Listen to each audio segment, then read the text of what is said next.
Tout de suite, magazine.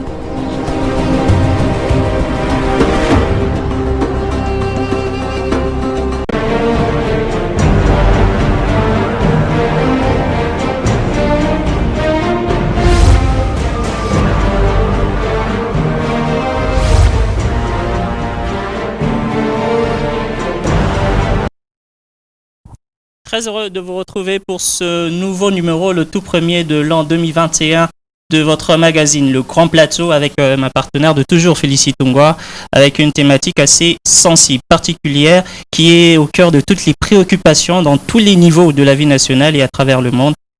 Celle de la crise sanitaire due au coronavirus. Aujourd'hui, le pays fait face à la deuxième vague de cette pandémie.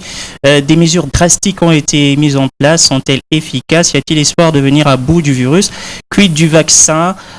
Toutes ces questions, on les aborde ce jour avec notre invité Michel Mouvoudi. Merci d'être avec nous, docteur. Merci, Jody. C'est accompagné d'une belle équipe qui se présentera au moment opportun. Je salue ma partenaire de toujours, Félicie Tongwa, bienvenue et en forme.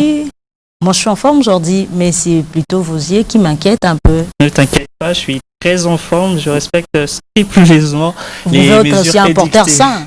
Le docteur nous a appris ça ici. Apparemment, vous êtes en bonne santé. Bon, maintenant, après, il faut aller se faire tester.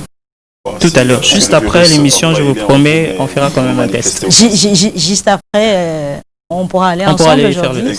Et puis déjà, docteur, si vous pouvez nous parler de cette deuxième vague qui paraît quand même un peu plus compliquée avec des statistiques hier qui nous ramènent à plus de 400 cas enregistrés, chose jamais vue en République démocratique du Congo. Exact. Cette particularité de la deuxième vague qui dit à quoi cette recrudescence violente.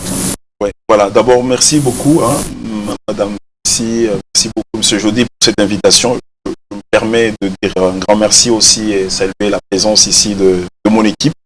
En fait, ce sont les membres du CID, en fait, qui est un groupe qui travaille sur le développement humain et ils ont participé beaucoup sur la sensibilisation, l'éducation en matière de...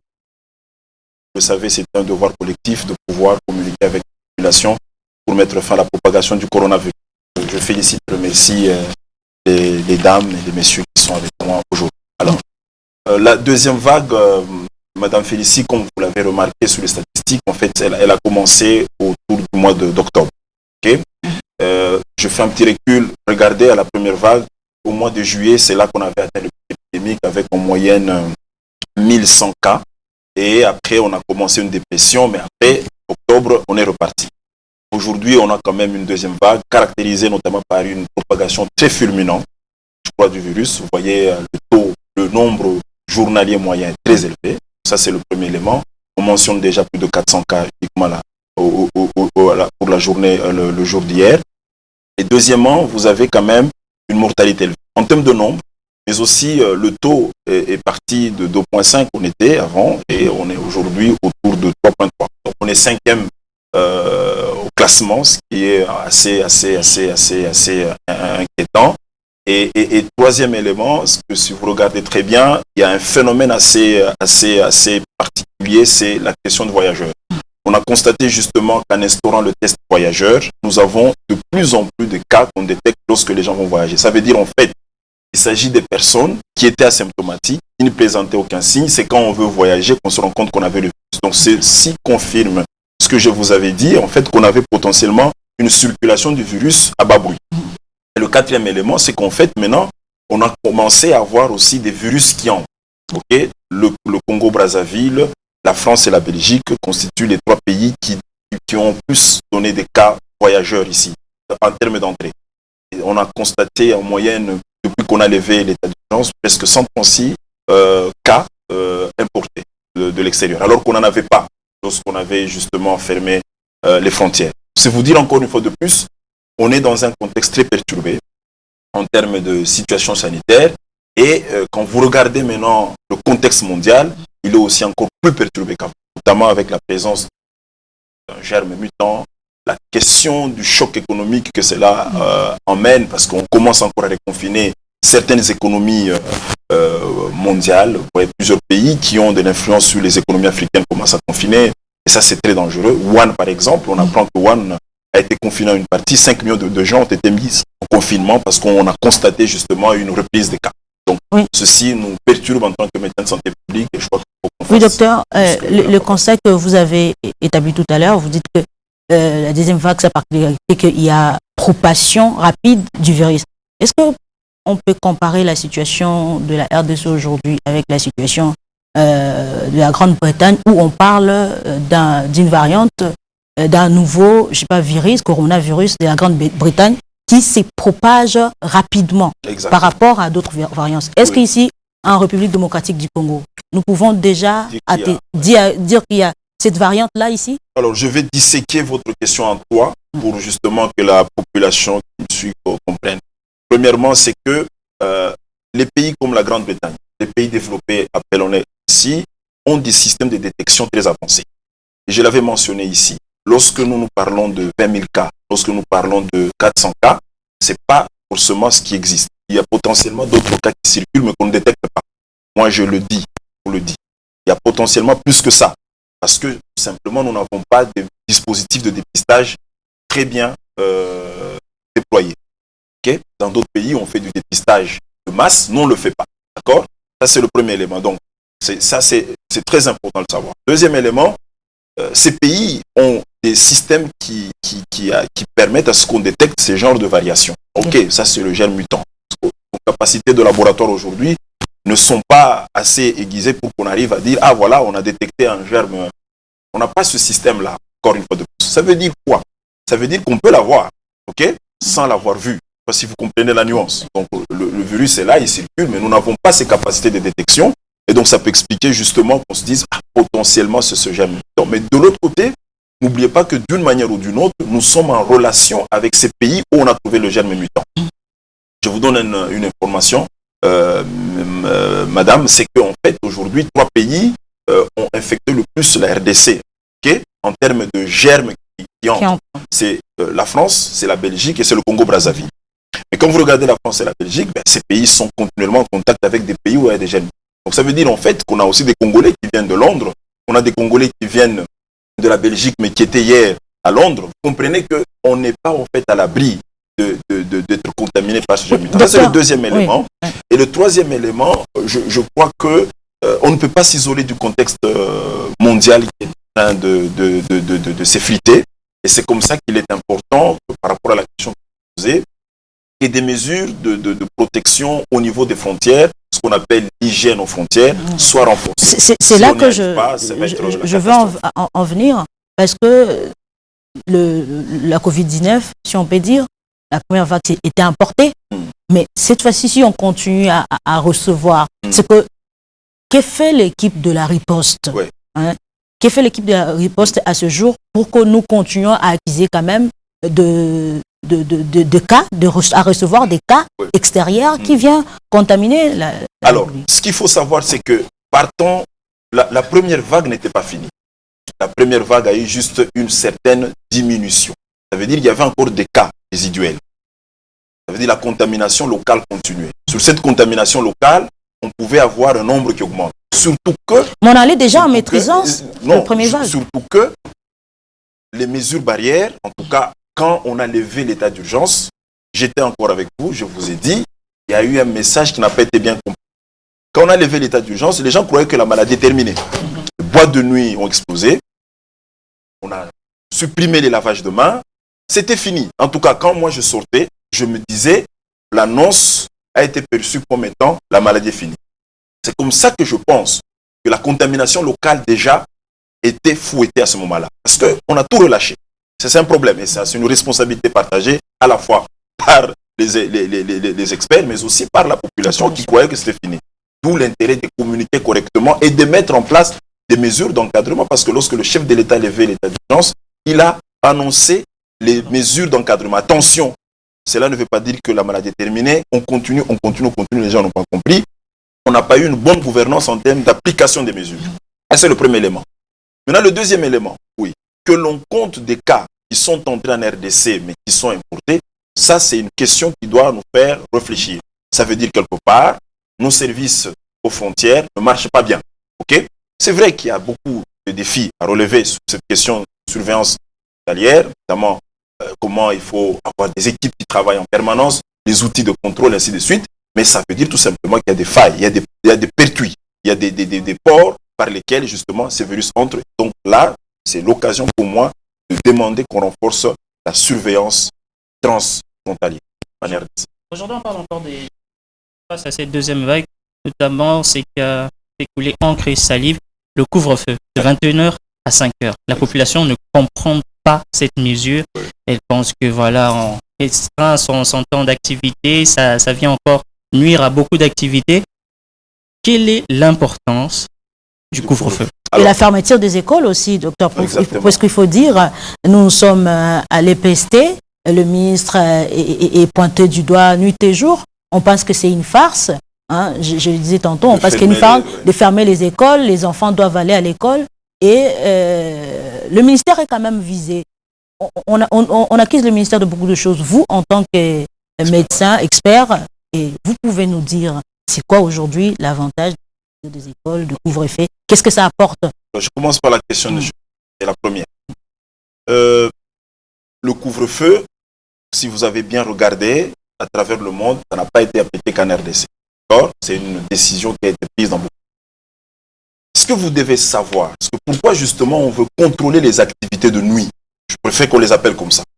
Si vous regardez les activités de nuit, surtout pour une ville comme Kinshasa, c'est des activités qui tournent principalement autour des boîtes de nuit, ok, et autour des gens qui sont, excusez-moi, autour des professionnels de sexe, et autour, excusez-moi, surtout de certaines activités à risque. Lorsque on a eu la deuxième vague en Corée, pour ceux qui ont suivi, les cas ont commencé dans une boîte de nuit.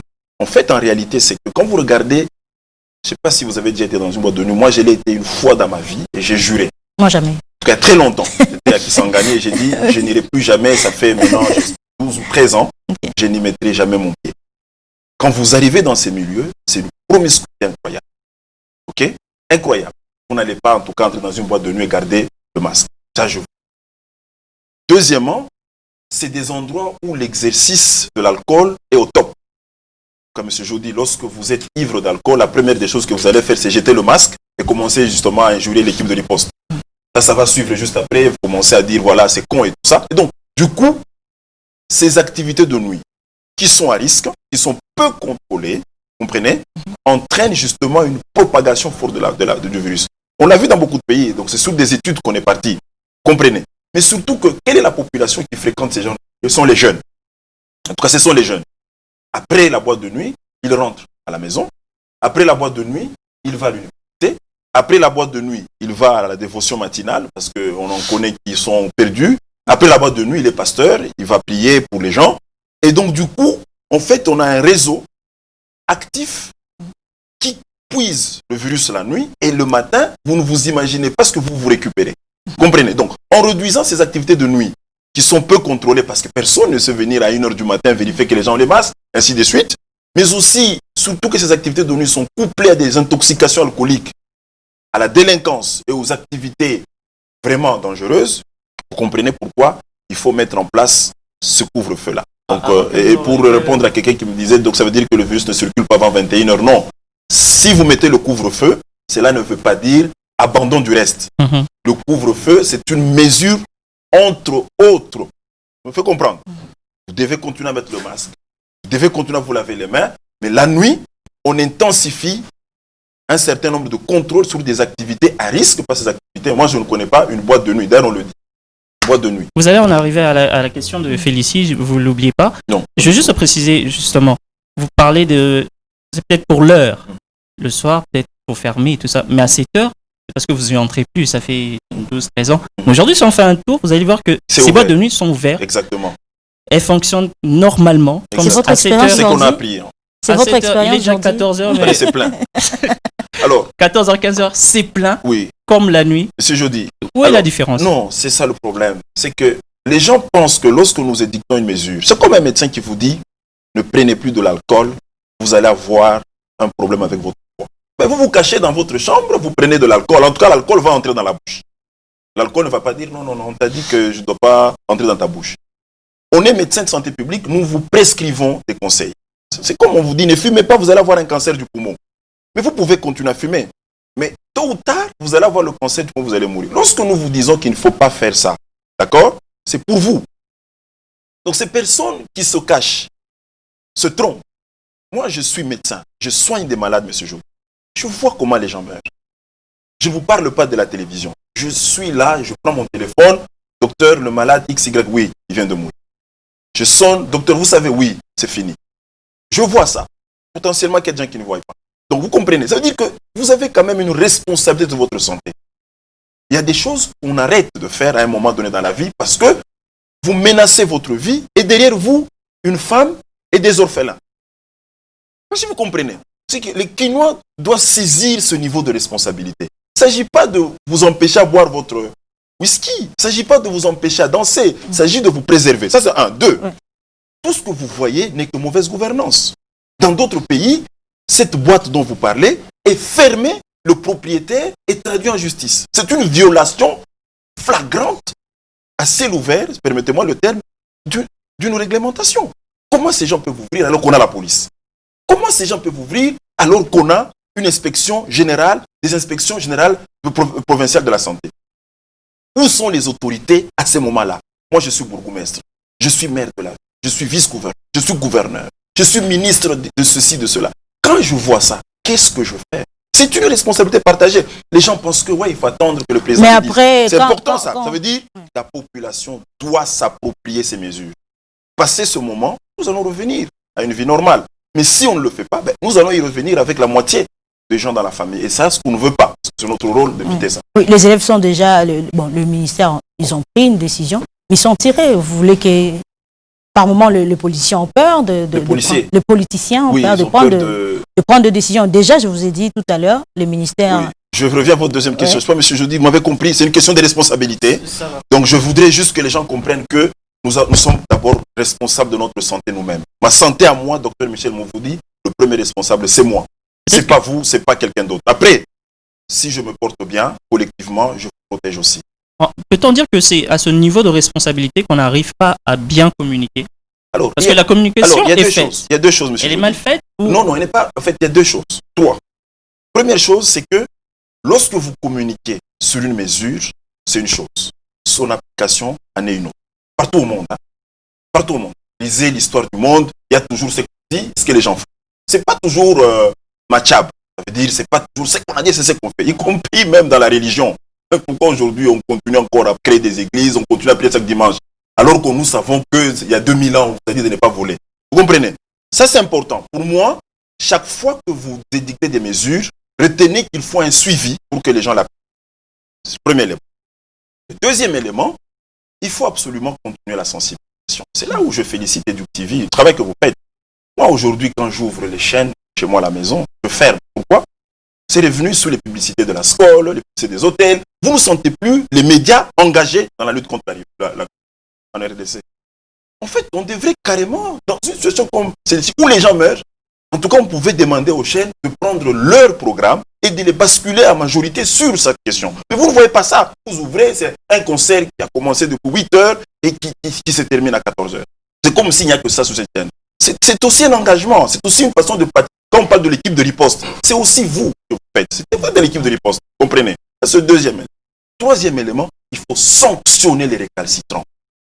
Dans beaucoup de pays, ce qui a fait changer la population, c'est aussi la discipline et la sanction. J'ai vu en Chine, on a arrêté des gens parce qu'ils n'avaient pas de masque.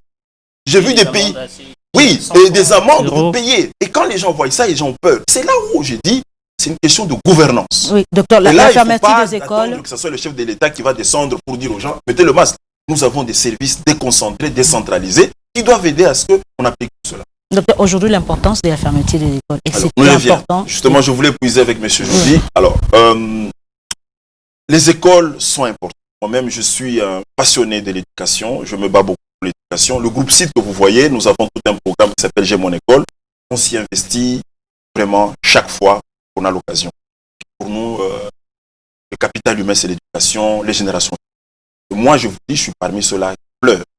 Parce que lorsque je vois les écoles fermées, je n'imagine pas les conséquences à long terme de cette situation. Maintenant, les écoles sont les lieux de rassemblement. Les enfants viennent de ces enfants viennent des familles potentiellement importantes. D'accord? Donc, lorsque ces enfants viennent, n'oubliez pas qu'on a eu des cas en milieu scolaire. Vous comprenez? On a eu des cas en milieu scolaire. Et lorsqu'on a des cas en milieu scolaire, c'est vrai que chez les enfants, on n'a pas beaucoup la forme grave. Mais le danger, c'est que vous avez un enfant de 11 ans qui se contamine. Quand cet enfant rentre à la maison, contamine sa grand-mère qui est diabétique, contamine son grand-père qui est perdu, vous enterrez son père, vous enterrez. Vous voyez? Donc, c'est une mesure, quelque part, qui vient éviter justement des fois des contaminations. Tout ce qui est rassemblement. Au-delà, hein, les marchés, les funérailles, donc les enterrements, les églises, je continue à le dire, tout ce qui peut rassembler des gens dans des conditions qu'on ne peut pas contrôler, c'est difficile. Alors maintenant, quelle est la différence avec les enfants?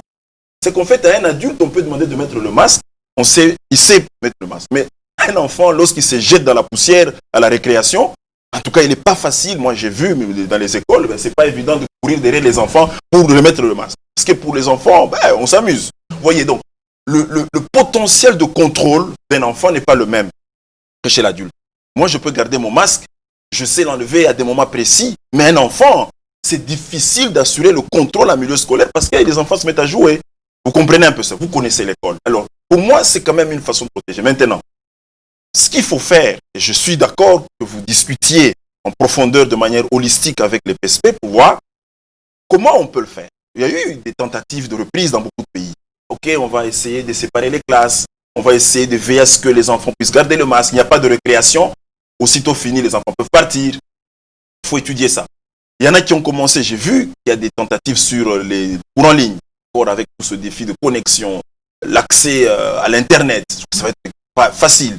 Mais je suis convaincu quand même que la mesure, elle est douloureuse, mais elle est inévitable dans le contexte actuel.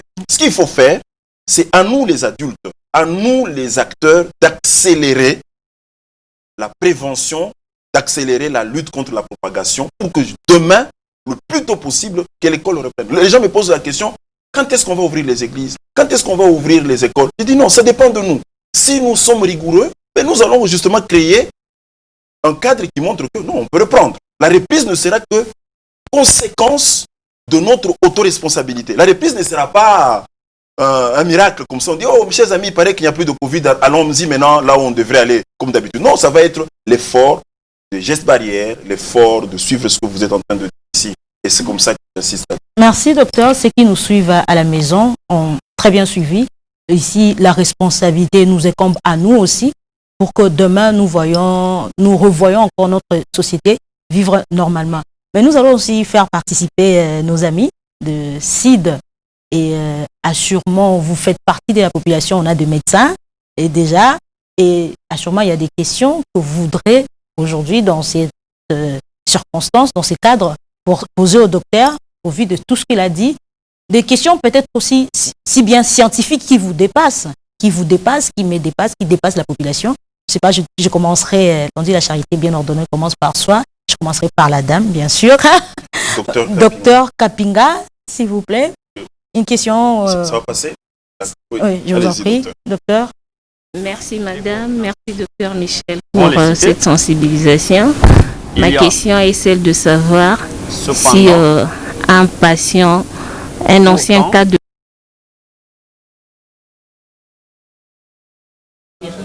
est-ce que on fait le suivi des anciens malades de la COVID-19? Ah, merci, ça c'est une question vraiment importante. Docteur, vous allez nous aider à répondre vraiment brièvement, comme ça on va prendre d'autres questions. On prend une série ou vous voulez que je réponde au tic-tac? Non, on peut prendre une série. D'accord. Ouais, donc je note, est-ce que les anciens malades peuvent docteur, être... vous présentez, s'il vous plaît? Oui. En effet, avant de poser ma question, j'ai peut-être un apport. Je fais un constat à Kinshasa, les gens sont dans le déni. C'est-à-dire, hier j'étais voir ma mère, elle me repose pour la énième fois la même question à chaque fois. Docteur, est-ce que cette histoire de Covid est vraie? Et je lui réponds, c'est vrai. Je lui réponds de la même façon, mais tu ne suis pas les informations. Le monde entier est en train de souffrir de cette maladie. Alors, je reviens au rôle que doit jouer la famille, le chef de famille. Parce que parmi nous, nous sommes tous issus d'une famille. Je pense que la société est assise sur la famille. Si les chefs de famille, je ne sais pas si je vais contredire quelqu'un, si chaque chef de famille prend la responsabilité de faire ce que nous faisons dans la maison, je pense que déjà nous aurons fait quelque chose pour que cette propagation s'arrête. Parce que les combats que nous menons, c'est les combats de savoir arriver à couper la chaîne de transmission. C'est comme ça que les écoles vont ouvrir. Ouais. C'est comme ça que nous allons aller au marché sans problème. Maintenant, la question que je vais poser oui, s'il vous plaît, au docteur Michel, c'est de savoir est-ce qu'il y a une différence au point de vue, du point de vue symptomatologique, c'est-à-dire les signes, les symptômes qui accompagnent une maladie. Est-ce qu'il y a une différence entre la première variante et la seconde? Voilà, c'était ça ma question. Et je parie que ces questions-là, puisqu'ici on a devant nous, sont questions-réponses pour comprendre la COVID-19, qui est l'ouvrage du docteur Michel. Je pense que cette question-là n'est pas abordée ici. Parce que justement, l'ouvrage est sorti avant la variante. D'accord, on reviendra sur l'ouvrage. Une dernière question, déjà, derrière, s'il vous plaît. Oui, on prend la dame, et puis on va prendre... Si vous pouvez vous présenter, enlevez juste un tout petit votre masque. Il y a beaucoup de médecins ici. Je ne suis pas médecin, je suis avocate. Comprenez que je pose des questions un peu en profane. D'accord. Présentez-vous, s'il vous plaît, comme ça les téléspectateurs. Maître Judith. Voilà. Moi, donc, je commence d'abord par remercier le docteur Mouvoudi parce que vraiment, je suis profane dans ça. Et en plus, j'étais vraiment parmi les personnes qui se disaient que non, cette maladie, c'est une histoire où les gens racontent, il n'y en a pas. Là, je me le disais. Mais avec tout ce qui vient de se dire, mais non, c'est comme un éveil de conscience. Je pense que non, je vais aller. Où j'irai là, je vais leur parler, je vais les éveiller aussi. Donc, merci beaucoup pour ça. Mais alors, la question, c'est, je ne comprends pas, parce que cette histoire des enfants qui sont maintenant, qui sont atteints aussi, qui deviennent vulnérables, ça commence avec la deuxième vague, où c'est depuis la première vague qu'il y avait des enfants. Parce qu'à la première vague, nous avions entendu dire que cette maladie ne concernait pas les enfants. Mais là, on apprend qu'il y a un enfant de 8 ans qui a attrapé la maladie. Alors je me dis, c'est avec la nouvelle forme du virus qui fait que les enfants soient aussi vulnérables, ou ça a toujours été comme ça. Je ne sais pas, on dirait que ce virus... Merci maître, je pense que le docteur a perçu la question. Ouais. Présentez-vous s'il vous plaît. Joël Balé, spécialiste en santé publique. Au docteur Michel Mouvoudi, j'aimerais savoir ceci. Est-ce que le nouveau germe mutant, quelle est pratiquement la létalité de ces germes comparativement au premier germe qu'on a connu, le SARS-CoV-2? Expliquez-moi déjà la létalité, parce que là, mon public et moi sommes perdus. Hein? Oui, c'est la capacité qu'a une maladie de pouvoir tuer. Ok. Alors, deuxièmement, je voulais aussi savoir, est-ce qu'il y a-t-il des mesures qui peuvent s'imposer, notamment la fermeture des frontières carrément, puisqu'il y a des cas qui sont importés par rapport à ces nouveaux germes qui viennent notamment de l'Afrique du Sud, de la Belgique, de la France et de la Grande-Bretagne. Est-ce qu'il faut-il fermement juste fermer les frontières et rester comme ça un moment pour voir si l'évolution peut être un peu en baisse ou bien en hausse, pour voir comment ça peut se comporter. Merci. Comme l'a fait l'Afrique du Sud avec le président Ramaphosa. Okay. Merci beaucoup. Le docteur a compris. Oui. Si docteur, vous pouvez... Je vais profiter de la balade du micro pour juste faire un point. Parce que je suis sûr qu'il y a des gens qui vont suivre et qui vont remarquer ça. En fait, c'est quand vous parlez qu'il faut mettre le masque et non l'inverse. D'accord. Alors, justement, le virus, c'est en parlant, en toussant, en éternuant. Donc, c'est vraiment l'inverse. Quand vous ne parlez pas, vous pouvez l'enlever. Mais quand vous parlez, vous pouvez mettre. Donc, je voulais juste... parce que je vois ça, lorsqu'on veut parler, on enlève le masque. Non, c'est justement quand il faut parler qu'il faut mettre le masque. C'est une parenthèse, parce que je vois... Mais nous supposons que vous ne nous avez pas ramené des malades qui sont passés par... Je pense que là, le CID, comme vous le savez, tout le monde est déjà immunisé. Non, je rigole. Non. C'est juste pour dire que... étant donné que dans le groupe CID, on est vraiment à l'attaque, on sait qu'il faut être aussi les plus observateurs des mesures barrières. Mais en tout cas, ce qui nous concerne, ce qui est vrai, c'est qu'il faut continuer à respecter les mesures barrières. Alors, je vais commencer par la question du docteur Kapinga. Rappelez-moi des questions si j'ai oublié. Alors, ce qui est vrai, c'est qu'en fait, vous savez, déjà la première vague, cette question a été soulevée. J'avais suivi le ministre des Affaires étrangères de la Corée du Sud, à qui on posait la question de savoir si... elle était d'accord avec le visa de santé, en fait, le passeport immunitaire que la France voulait donner. À un moment donné, les Français voulaient donner un passeport immunitaire à toute personne qui était infectée à la Covid et qui était guérie. Parce qu'ils pensaient justement que c'était fini. Mais l'OMS avait dit, attention, nous n'avons pas encore la preuve qu'une personne infectée ne peut pas se réinfecter. Okay? Ça, c'est très important, monsieur Jody, docteur. Parce que vous rappelez que vous avez déjà fait une grippe. Sur une année, vous pouvez faire plusieurs fois la grippe. C'est une maladie virale. Ça veut dire qu'en fait, quelque part, il ne faut pas croire que le fait d'être guéri, c'est un visa. Mais, quand cela ne tienne, il y a eu quand même des pays, par exemple en Indonésie, on est allé dans un camp de concentration comme Massina, on a fait un test de séroprévalence, on s'est rendu compte au fait que les gens étaient vraiment infectés en masse et avaient développé les anticorps. Ceci dit, il est possible qu'on puisse voir un pouvoir immunitaire dans cette dynamique. C'est possible. Mais cela ne peut pas vous donner un visa de vous exposer en disant « j'ai été contaminé, maintenant c'est fini. Je veux faire ce que je veux ». C'est un peu comme la question de quelqu'un. Lorsqu'on sera vacciné, est-ce qu'on ne peut plus mettre les masques? Je préfère que vous ne puissiez pas me poser cette question. Hein. Donc là, c'est une question très intelligente, mais vous comprenez ça. Donc, encore une fois de plus, en Corée du Sud, on a vu des cas infectés et présentant encore la maladie. À ce titre-là, restons prudents. Même si vous étiez un ancien malade Covid, donc essayez d'être prudent. Alors, maintenant, est-ce qu'on suit ça en RDC? Oui, mais pas à tous les niveaux. Comprenez que, j'insiste encore, une fois de plus, nous devons beaucoup investir dans notre système de santé. Ce que vous voyez aujourd'hui, madame, c'est le reflet d'un système de santé faible. On n'a pas des résultats à temps.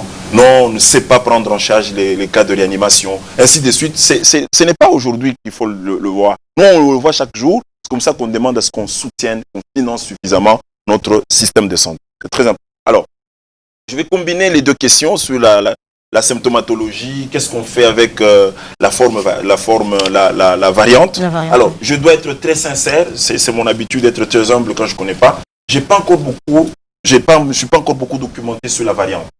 Mais je vais vous dire ce que j'ai comme information. Les informations que j'ai, la variante, elle est très virulente. Okay? Ce que j'ai. Et généralement, c'est la caractéristique des virus respiratoires. Hein? Ils ont l'habitude de muter souvent. Okay? Et la deuxième forme est souvent plus meurtrière que la première. Alors, c'est un peu comme un voleur blessé, c'est un peu comme un lion blessé. On dit souvent comme ça. Quand vous avez blessé un lion, le jour où il vous attrape, en tout cas, il vous mange plus qu'il ne pouvait vous manger avant. Peut-être qu'à la première fois, il allait vous manger les pieds, mais là, il vous mange les pieds, les mains et il vous mange la tête. Vous comprenez, hein? C'est un peu ça. Et donc, ce comportement-là, pour un être vivant, parce que les virus sont des êtres vivants, je comprendrai. C'est comme ça que je pense à mon niveau. Ce que j'ai lu, c'est que la forme mutante, quand elle vous touche, elle vous amène dans un tableau de détresse respiratoire plus rapidement. En fait, c'est la rapidité de l'installation des signes. Tout de suite, vous commencez à avoir des problèmes respiratoires et ainsi de suite, et vous allez dans le coma et vous mourrez. C'est ce qu'on sait. Mais je crois qu'il faut continuer à travailler dessus. Maintenant, la question de mon ami Joël est très pertinente. C'est maintenant comment on s'y prend. Donc, première chose, c'est qu'il faut renforcer la surveillance à la fois mondiale mais aussi locale. Parce qu'en fait, dans ces pays-là, rappelez-vous qu'il y a des pays qui ont fermé des frontières aux pays où il y avait le virus mutant. Oui. La France, par exemple, à un moment donné, avait exigé que personne n'entre. Si elle venait de la Grande-Bretagne, ils ont même commencé à exiger un test négatif à l'entrée, si vous venez de la Grande-Bretagne. Vous comprenez? Ça, il faut mettre en place un mécanisme mondial. Vous n'allez pas isoler les gens. Aujourd'hui, les économies vivent des échanges. Il y a des gens, pour vivre, ils doivent aller en Chine. Il y a des gens, par exemple à Kinshasa, moi je viens de découvrir qu'il y a des familles qui ne vivent que de ce que leurs frères et sœurs envoient de la Belgique. Il y a des familles qui ne vivent que de ça. Quand on envoie un peu d'habits, on envoie un peu d'appareils, on envoie un peu de téléphones, ils vivent de ça. Donc, et il y a des gens qui viennent de là. Tous ces gens que vous voyez aller rentrer, ce n'est pas pour le plaisir. C'est une façon de maintenir l'économie. Donc à ce titre-là, il faut renforcer la surveillance parce que vous n'allez pas empêcher aujourd'hui les gens d'aller en Chine. Vous connaissez le rôle que joue la Chine dans les transactions au niveau mondial. Si la Chine est fermée aujourd'hui, je vous dis, il y a des économies qui vont suffoquer. La nôtre, vous savez que plus de 60% de notre économie est soutenue par la Chine en termes de vente des matières premières. Comprenez ça? C'est important, donc il faut continuer à surveiller et assurer que justement nous ne nous exposons pas à ces pays, surtout que les frontières sont ouvertes. Okay. C'est important. Alors, Sur la question de Maître Judith, est-ce que vous pouvez me rappeler la question, s'il vous plaît? Donc, est-ce que c'était une question ou bien c'était juste... des cas, je pense, des enfants de... Oui, exactement. Parler des enfants. Merci beaucoup. Alors, pour les enfants, d'abord, je corrige l'information. Non, on avait des enfants à la première vague. Moi, j'ai vu un nourrisson à la première vague. 11 ans, je crois. Non, 11 mois, excusez-moi. J'ai vu des nourrissons. Le problème, c'est qu'on a constaté que les nourrissons ne développaient pas la forme grave. C'est ça la différence. Les nourrissons, les enfants sont touchés, mais les enfants ne développent pas la forme grave. C'est toute une question qu'il faut creuser. N'oubliez pas que ce virus est nouveau et on continue à découvrir jusqu'aujourd'hui certaines choses. D'accord? C'est comme ça qu'il faut être prudent. Je me rappelle un peu quand le VIH avait apparu. Il se transmet par la salive, non, c'est pas ceci, non, il tue, non, c'est pas, ainsi de suite, jusqu'à ce que finalement il a fallu du temps pour qu'on dise, ah, voilà comment il se transmet, ah, voilà comment il tue, ah. Donc, pendant ce temps, restons prudents. On est en train de chercher les voleurs, ne sortez pas vous promener, pour ceux surtout qui aiment les boîtes de nuit. Je pense que je fais très mal à certaines personnes qui me suivent, mais c'est important, ça je ne sais pas, mais en tout cas, lorsqu'on est en train de traquer un bandit, la police vous dira quoi? Restez à la maison, jusqu'à ce qu'on attrape le bandit. Vous n'allez pas apprendre que vous êtes en train de traquer un bandit dans les alentours ici. Vous dites non, moi je dois maintenant sortir. Ben, vous prenez la balle perdue du bandit ou le bandit vous ramasse en courant. Donc c'est conseil du médecin. Hein? Non, conseil du médecin. Alors, ça c'est important que tu le saches. Donc du coup, il faut protéger les enfants. Mais le problème c'est quoi? Les enfants ont des parents. Les enfants vivent en communauté. Lorsque l'enfant qui ne développe pas la forme grave est touché, cet enfant qui rentre à la maison vit avec sa grand-mère, vit avec son grand-père, vit avec son père qui est âgé. Et donc, du coup, ce sont les enfants qui affectent les adultes. Et les adultes ayant les facteurs de risque, nous les perdons. Comprenez, hein? Et ça, c'est important de savoir. Je ne sais pas s'il y a une autre question, mais... C'est bon, mais avant d'avoir les questions, c'est la télé. La télé, c'est le temps. Nous allons passer à notre deuxième partie de l'émission, quand même, pour parler de... C'est Nouveau ou Ancien Testament, je ne sais pas comment on va l'appeler, parce que du livre du docteur Michel Mouvoudi. On va demander à la régie de nous balancer le deuxième élément où le docteur Michel parle de son ouvrage. Comme ça, on va découvrir avec les téléspectateurs. Sans question-réponse pour comprendre la Covid-19.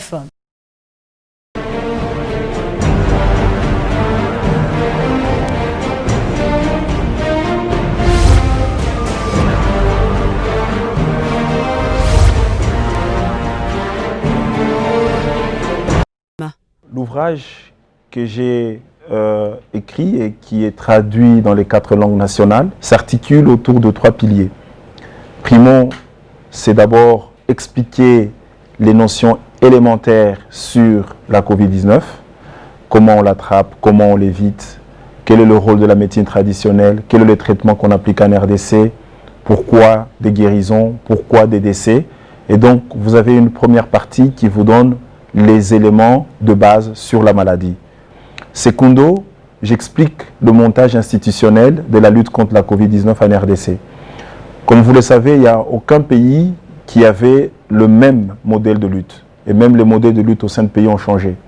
Si vous regardez notre façon d'avoir organisé la riposte n'est pas la même que ce que vous voyez en Zambie, ce que vous voyez au Maroc, ce que vous voyez en France, aux États-Unis. Alors c'était important quand même d'expliquer à la population les rôles et responsabilités des parties prenantes.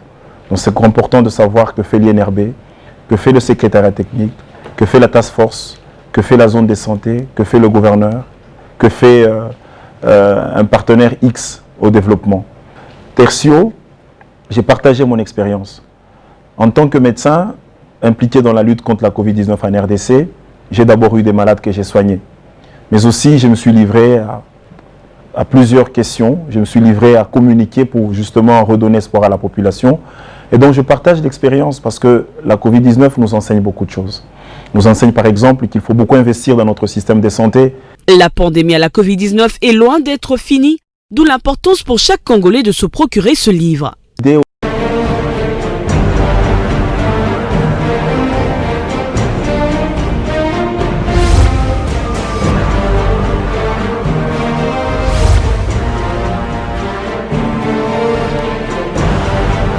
Oui, docteur, une question directe par rapport à l'ouvrage. Vous l'avez présenté dans cette émission. Est-ce que cet ouvrage est encore utile pour cette deuxième vague? Alors, l'ouvrage est très utile. J'ajouterai très très utile pour la deuxième vague parce qu'en fait, il y a quand même un dénominateur commun entre la première et la deuxième. Alors, extrayons ce dénominateur commun dans ce livre parce qu'il y a des choses qui sont les mêmes. D'accord?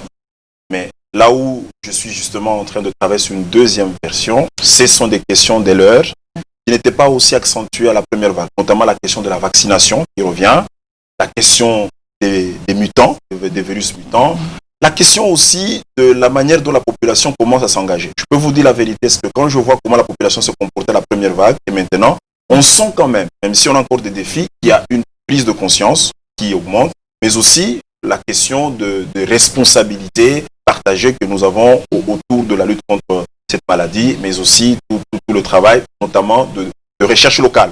Vous avez appris le Manacovid, vous apprenez qu'il y a encore des gens qui travaillent sur des produits. Ça, c'est des questions que je n'ai pas beaucoup posées et donc je pense qu'une deuxième version est possible. Mais regardez ce qui est dedans, c'est principalement les ABC, comme je l'ai dit. C'est qu'est-ce que vous devez savoir d'entrée des jeux, notamment les gestes barrières. En tout cas, ça reste d'actualité. Donc, et là, j'en parle en loin là. D'accord, on va chuter, on va prendre une seule question. C'est qui est derrière, s'il vous plaît. Présentez-vous, on prend une dernière question et puis on va clôturer l'émission.